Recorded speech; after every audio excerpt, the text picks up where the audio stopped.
Hello বন্ধুরা, কেমন আছো সবাই? সবাইকে ওয়েলকাম জানাচ্ছি আর সবাইকে জানাচ্ছি শুভ দীপাবলি। আজ আমি তোমাদের সঙ্গে নৈহাটির কয়েকটি সেরা পুজো শেয়ার করব। এখনও সময় আছে, যারা যারা দেখা বাকি রয়েছে অবশ্যই নৈহাটির এই প্রতিমাগুলো দর্শন করতে পারো। তো সকাল সকাল বেরিয়ে পড়েছি, ঘড়ির কাঁটায় এখন সকাল 6টা।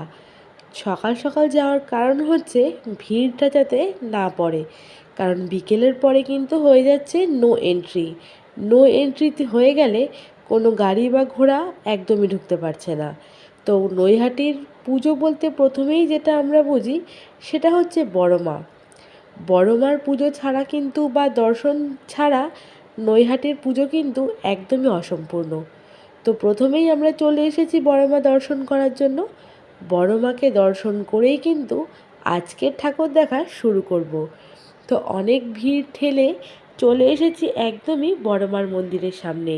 আর বড় মাকে দর্শন করতে কিন্তু সোজাসুজি স্টেশনে যে আমরা রাস্তা ক্রস করি অরবিন্দ রোড থেকে সোজা গঙ্গার ধারে চলে যাই, সেই দিক থেকে কিন্তু এখন একদমই যাওয়া যাচ্ছে না। মানুষদেরকে অনেকটা ঘুরিয়ে একদম গলির ভেতর দিয়ে নিয়ে গিয়ে তারপর সামনাসামনি বড় মার দর্শন করতে হচ্ছে। তো বন্ধুরা, প্রথমেই আমরা বড় মার দর্শন করে নিলাম, আর বড় মাকে দর্শন করে কিন্তু মনটা শান্তি হয়ে গেল। মানুষের ভিড় রয়েছে কিন্তু প্রচুর, জনজোয়ার বলতে পারো প্রায় লক্ষের কাছাকাছি। লক্ষ লক্ষ মানুষ আসছে বড় মাকে দর্শন করার জন্য। কথায় আছে না, ধর্ম হোক যার যার, বড় মা সবার। বড় মা কিন্তু সবার কথা শোনে।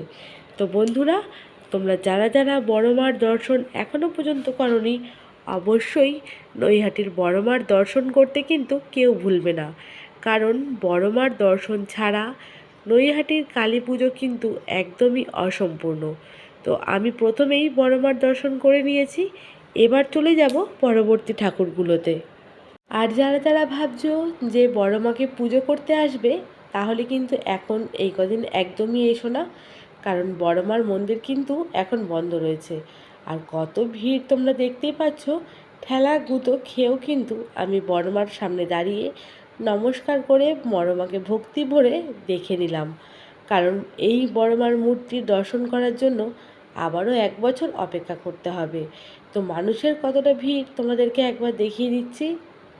বহু দূর দূরান্ত থেকে মানুষ কিন্তু মনে ভক্তি আর বিশ্বাস নিয়ে ছুটে আসে বড় মার কাছে একবার দর্শন করার জন্য।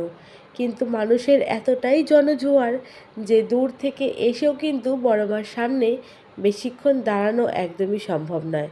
তবুও আমি অনেক কষ্টে ভিড় ঠেলে কিন্তু বড় মার সামনে বেশ কিছুক্ষণ দাঁড়িয়ে বড় মাকে দর্শন করলাম, কারণ এই 1 বছরের অবসান আবারও 1 বছর পরে বড় মাকে দর্শন করতে হবে। তো এরপরে চলে এসেছি স্বপ্নবীথি পার্কের সামনে।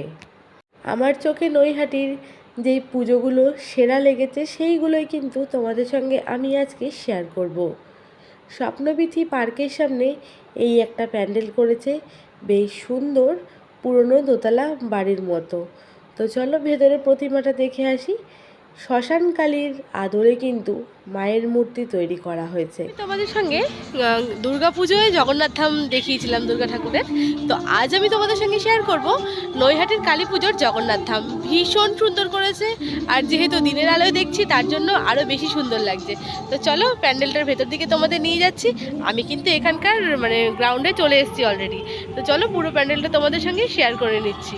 এর আগে হালিশহর বলাকাতে করেছিল জগন্নাথ ধাম।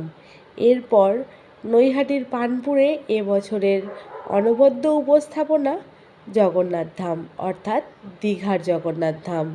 বন্ধুরা, দেখে কিন্তু তোমরা একদমই বুঝতে পারবে না যে এটা পুজোর প্যান্ডেল নাকি দীঘার মন্দির। একদম অবিকল দীঘার জগন্নাথ ধামের মতনই কিন্তু তৈরি করা হয়েছে। আর আশেপাশের পরিবেশটাও কিন্তু বেশ সুন্দর। ঢুকতেই চোখের সামনে প্রথমে পড়বে একটা স্বয়ং বিষ্ণুর মূর্তি। তো চলো এবার ধীরে ধীরে আমরা সামনের দিকে এগিয়ে যাচ্ছি। ভেতর দিকেও কিন্তু কারুকার্য রয়েছে ভীষণ সুন্দর। যারা যারা এখনও পর্যন্ত আসোনি, অবশ্যই এখানে এসে দর্শন করে যেও। যেহেতু জগন্নাথ ধাম, জগন্নাথ দেব তো থাকবেই। চলে এসেছি ভেতরে। এই হচ্ছে জগন্নাথ ধামের মা কালী প্রতিমা, খুবই সুন্দর মায়ের অবিকল রূপ। এরপরে চলে যাব আমরা নৈহাটির পার্থভৌমিকের পাড়ার এই পুজো। এইখানে করেছে একটা ড্র্যাগনের নৌকা, অর্থাৎ চাইনিজ কিছু থিম দিয়ে করা হয়েছে। ঢুকতেই কিন্তু প্রথমে এখানে মমতা ব্যানার্জির একটা মূর্তি করা হয়েছে। তো বেশ ছোট্ট জায়গার মধ্যে কিন্তু খুব সুন্দর এই প্যান্ডেলটা তৈরি করা হয়েছে। তো চলো ভেতর দিকে যাওয়া যাক। আর জানতে পারলাম যে এইখানে মায়ের গলায় প্রায় 60 কেজি মতন গয়না দিয়ে সাজানো হয়েছে। এরপরে চলে এসেছি আমরা নৈহাটির বড়দা ব্রিজের সামনে। এইখানে করা হয়েছে যক্ষরাজার দেশ। যক্ষরাজার দেশ আমি থিমটা ঠিক সম্পূর্ণ বুঝতে পারলাম না, কিন্তু আমার চোখে কারুকার্যটা ভীষণই সুন্দর লেগেছে। চারিদিকে কিন্তু বেশ চাইনিজদের যে থিমে ড্র্যাগনগুলো করা হয় সেই দিয়ে কিন্তু সুন্দরভাবে সাজানো হয়েছে। ভেতরেও কিন্তু রয়েছে সুন্দর কারুকার্য। এখানে দাঁড়িয়ে ফটো তোলার কিন্তু বিভিন্ন জায়গাও রয়েছে। আর ওপরটাও কিন্তু করেছে ভীষণই সুন্দর, চারিদিকে আলো ঝলমলে আর বেশ সুন্দর কিন্তু ঝাড়বাতি। তো এরপরে তোমাদেরকে দেখিয়ে দেবো আমি এই প্যান্ডেলের মাতৃ প্রতিমা। এইখানে এসে কিন্তু বেশ অনেকগুলোই ব্যাকগ্রাউন্ড পেয়ে যাবে তোমরা সুন্দর সুন্দর ছবি তোলার জন্য। বন্ধুরা, অবশ্যই যারা নৈহাটিতে এই ঠাকুরগুলো দেখোনি তারা কিন্তু অবশ্যই দেখে যেও। এই হচ্ছে এইখানকার মাতৃ প্রতিমা। তো চলো এইবার আমরা আস্তে আস্তে বেরিয়ে যাব। তো প্রথমের দিকেই আমি পেছন দিক থেকে বেরানোর চেষ্টা করছিলাম, কিন্তু পেছন দিকে রাস্তাটা বন্ধ ছিল, তাই আবারও ব্যাক করে চলে এসেছি। এরপর প্যান্ডেলটা আমি তোমাদের সামনে থেকে দেখিয়ে দিচ্ছি। সামনে থেকে দেখতে কিন্তু কিছুটা এইরকম লাগবে। তো বন্ধুরা, এরপর আমরা চলে এসেছিলাম বড়মার দ্বিতীয় দিদি মেজো মাকে দেখতে, যেটা অরবিন্দ রোডেই কিন্তু অবস্থিত। এরপরে আমরা একদম নৈহাটির অলিগলির প্যান্ডেল নিয়ে চলে এসেছি, যেইখানে একটা ভয়ঙ্কর থিমের কিন্তু প্যান্ডেল করেছে। রাতের বেলায় আসলে কিন্তু অবশ্য একটু গা ছমছম করবে, যেহেতু দিনের আলো ছিল অতটা কিন্তু গা ছমছম করছিল না।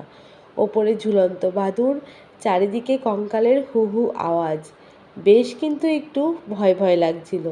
রাতের বেলায় হলে কিন্তু হয়তো ভয়ঙ্কর ব্যাপারটা আরও সুন্দর লাগতো। তো এই দিক দিয়ে সোজা গেলেই কিন্তু রয়েছে সামনেই মাতৃ প্রতিমা। এরপরে আমি তোমাদের দেখিয়ে দিচ্ছি বেচাকালী।